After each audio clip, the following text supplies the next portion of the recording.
Hey, salut tout le monde, j'espère que tout le monde va bien.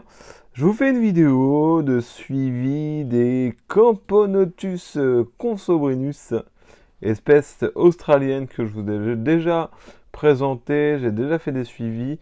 Je l'ai reçu en même temps que la fameuse Myrmicia, que vous avez pu voir aussi dans les suivis. Et donc, ces dernières ont déménagé.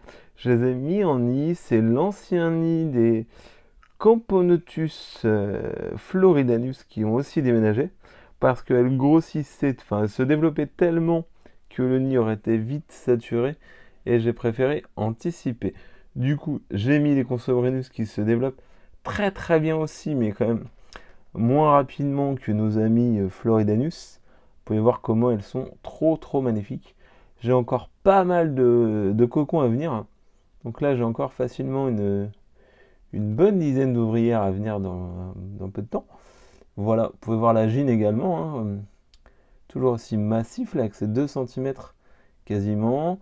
On a encore du couvain là, il y a encore des larves, des œufs, j'avais pas vu, mais ouais, c'est une partie de chez partie. J'aime beaucoup la couleur de cette espèce. Vous pouvez voir que je commence déjà à avoir des médias. J'en ai vu un, il y en a là. Je sais pas si vous pouvez le voir. Premier média, on le voit, il est quand même plus fat que ses petites sœurs. Voilà. Donc, premier média à venir. Donc là, je les ai mis dans le petit nid avec un petit peu d'humidité. J'ai changé un peu le système d'humidification. Avant, je ne sais pas si vous vous rappelez, c'était avec des petits graviers.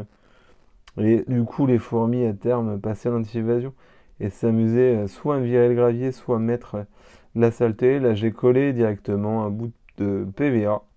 Non, déplaise à certains. Chez moi, je n'ai jamais eu de souci avec la PVA, que ce soit dans mes tubes ou dans le système d'humidification.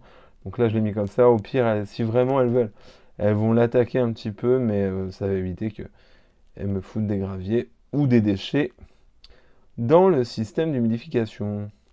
Voilà, donc cette espèce-là aime bien l'humidité, mais pas plus que ça, hein.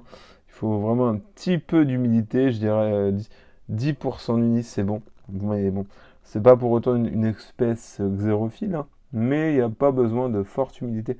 Là, vous voyez, j'ai humidifié le nid il y a 3 jours quand je les ai mis dedans, hein.